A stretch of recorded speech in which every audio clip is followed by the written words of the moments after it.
Thanksgiving dinner was already awkward before the bomb dropped. I sat at the long, polished table, surrounded by Eva's family, trying to keep my cool while her father carved the turkey with the precision of a surgeon. Conversations were polite but strained, as they often are when a new boyfriend is introduced to a room full of overprotective relatives. Eva sat beside me, her hand on my thigh, her laugh too bright as she deflected questions about our relationship. It was clear she was trying to control the narrative, steering the conversation away from anything that might touch a nerve. I should have seen it coming. The tension in her sister Felicity's jaw, the way her brother-in-law Nathan avoided eye contact. But I didn't. Not until it was too late. "Eva," Felicity said suddenly, her voice sharp enough to cut through the clatter of silverware. "Why don't you tell everyone what you've been up to?" Eva stiffened beside me, her hand gripping my leg hard enough to hurt. "What are you talking about?" she asked, her voice deceptively calm. "Oh, you know exactly what I'm talking about," Felicity replied, her eyes narrowing. "Or should I say who you've been up to?" The table fell silent. Eva's father paused mid-slice, the knife hovering over the turkey, while her mother's smile faltered. All eyes turned to Felicity, then to Eva, and finally to me, as if I were somehow complicit in whatever drama was unfolding. "Felicity," Eva said through clenched teeth, "this isn't the time." "Oh, I think it's the perfect time," Felicity shot back. "You've been lying to everyone here for months, and I'm done covering for you." I glanced at Eva, confusion giving way to suspicion. Her face was pale, her lips pressed into a thin line, but she didn't deny it. She didn't even try. "What's going on?" I asked, my voice low but firm. "Eva?" Before she could answer, Nathan spoke up, his tone laced with bitterness. "Why don't you tell him about Colin? Or should I?" "Colin?" I repeated, the name foreign and unwelcome on my tongue. Eva's hand slid from my leg as she sat back, her expression shifting from fear to something colder. "This is ridiculous," she said, forcing a laugh. "You're all blowing things out of proportion." "Oh, really?" Felicity said, reaching into her pocket. She pulled out her phone, tapping the screen a few times before holding it up for everyone to see. "Because this doesn't look like nothing to me." The image was unmistakable. Eva and a man I'd never seen before, locked in an embrace that was far from platonic. My stomach churned as the room erupted in a cacophony of gasps and whispers. "Eva," her mother whispered, her voice trembling. "Is this true?" Eva turned to me, her eyes wide with desperation. "Maxim," she said, using my full name like it was some kind of magic spell. "You have to believe me. It's not what it looks like." I stared at her, the betrayal hitting me like a punch to the chest. "Then what is it?" I asked, my voice hard. "Because it looks pretty damn clear to me." She floundered, her hands grasping at the air as if she could catch the words before they left her mouth. "It was a mistake," she said finally. "I was drunk. It didn't mean anything." Felicity snorted. "Didn't mean anything? You've been sneaking around with him for weeks. Months, probably. And now you're trying to play the victim? I'm not the victim here." Eva snapped, her composure cracking. She turned back to me, her expression shifting to one of calculated resolve. "You are?" The room went still. I blinked, the accusation so absurd it didn't register at first. "What?" I said, my voice low and dangerous. "You've been distant," Eva said, her voice rising. "Always working late, always distracted. You made me feel like I wasn't enough, like I had to find validation somewhere else." A cold, bitter laugh escaped my throat. "So it's my fault you cheated on me? Is that what you're saying?" Eva stood abruptly, her chair scraping against the floor. "You don't understand. None of you do. she shouted, her eyes darting around the table, looking for support but finding none. Her father finally spoke, his voice calm but firm. Eva, sit down.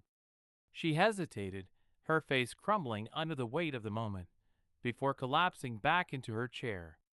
The silence that followed was suffocating, broken only by the quiet hum of the heating system. I stood, my hand shaking as I looked down at her. You can't even own up to it, I said, my voice heavy with disappointment. I thought I knew you. Maxim, please, she begged, tears streaming down her face. Don't do this. Don't leave. But I was already walking toward the door, the weight of her betrayal following me like a shadow. Thanksgiving had always been a day for gratitude, but this year, all I felt was the sharp sting of betrayal and the cold, empty promise of an ending I hadn't seen coming. The colder hit me like a slap as I stepped out onto the porch. My heart was racing, my mind spinning with everything I'd just heard. Eva's words, her accusations, echoed in my head like a broken record. I leaned against the railing, trying to steady my breath, but the knot in my chest only tightened. Behind me, the door creaked open. I didn't have to turn around to know it was her. Maxim, Eva said softly, her voice still trembling. Please don't walk away. I turned, my anger barely contained. Walk away? From what, Eva? From you? From the mess you just tried to pin on me in front of your entire family? Her arms were crossed over her chest, as if to shield herself from the reality of what she'd done. I didn't mean it like that, she said, her tone defensive. I panicked. No, I snapped. You didn't panic. You made a choice. You threw me under the bus to save yourself. She flinched at my words, but I didn't care. The anger bubbling inside me needed an outlet, and for once, I wasn't going to hold back. How long, Eva? I asked, my voice low but sharp. How long have you been lying to me? Her eyes darted away, guilt written all over her face. It wasn't supposed to happen, she said, her voice barely above a whisper. It started a few months ago. Colin, he was just someone I ran into. Someone I didn't expect. Ran into? I said, my voice dripping with disbelief. What, like you just happened to fall into his arms? She sighed, her frustration evident. It wasn't like that. Then what was it like? I pressed. Because from where I'm standing, it looks a hell of a lot like you made a choice. Over and over again. Tears welled in her eyes, but I didn't let it soften me. Not this time. You don't understand, Maxim, she said, her voice breaking. I was lonely. Lonely? I repeated, my chest tightening. I was there, Eva. I was always there. But I guess that wasn't enough for you. Her tears spilled over as she shook her head. You don't get it. You were there physically, but you weren't there. You were distracted, distant. I felt invisible. I laughed bitterly, the sound hollow in the crisp night air. So this is my fault now? You cheated because I wasn't giving you enough attention? I didn't say that, she said quickly, but her words lacked conviction. Didn't you? I said, taking a step closer. Because that's exactly what it sounds like. And you know what? Even if I wasn't perfect, even if I made mistakes, I didn't betray you. I didn't lie to you. Her silence was deafening, her tears falling faster now. For a moment, I thought she might try to defend herself again, but instead, she crumbled. I didn't want it to end like this, she whispered. I didn't want to lose you. You didn't want to lose me, I said, my voice filled with bitterness. But you were willing to risk everything for him? It wasn't about him, she said, her voice desperate. It was about me, about feeling like I mattered, like I wasn't just an afterthought. I shook my head, the weight of her words crushing me. You mattered, Eva. I said, my voice softer now. You always mattered, but you didn't give me the chance to show you. You gave that chance to someone else. She reached for me, but I stepped back, her touch feeling like a betrayal in itself. Maxim, please, she said, her voice trembling. I'll fix this. I'll do whatever it takes. You can't fix this, I said, my voice heavy with finality. You broke something that can't be repaired. Her sobs filled the silence as I turned and walked toward the driveway. Each step felt like a mile, the weight of our shattered relationship pressing down on me with every breath. But as I reached my car, I heard her voice again, quieter this time. Maxim, she called, her voice barely audible. I'm sorry. I paused, my hand on the car door, but I didn't turn around. So am I said. Then I got in and drove away, leaving her and the wreckage of what we'd been behind.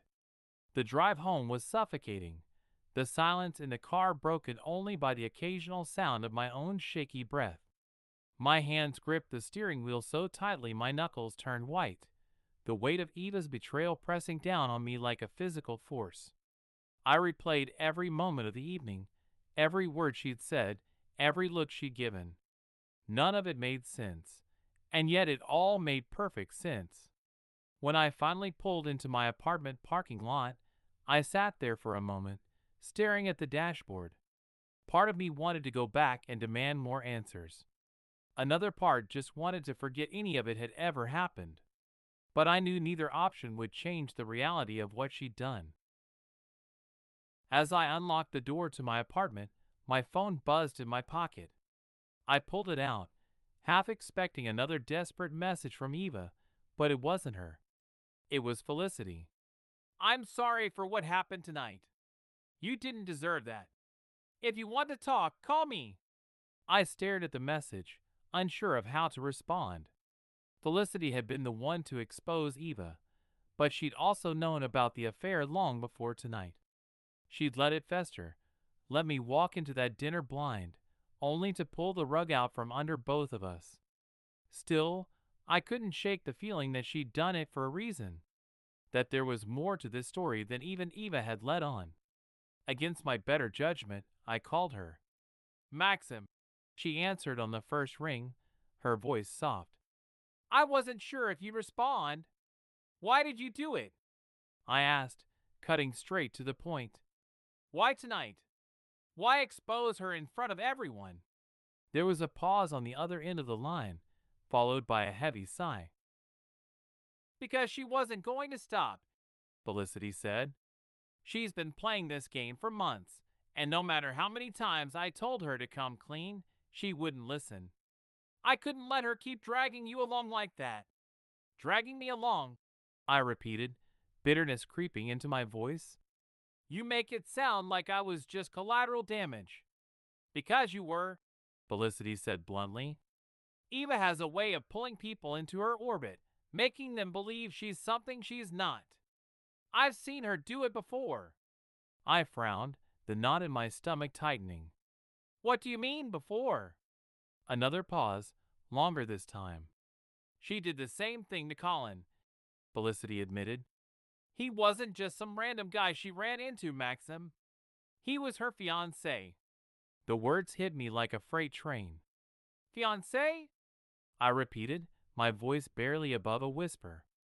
She told me she'd never been serious with anyone before me. That's what she wanted you to believe, Felicity said.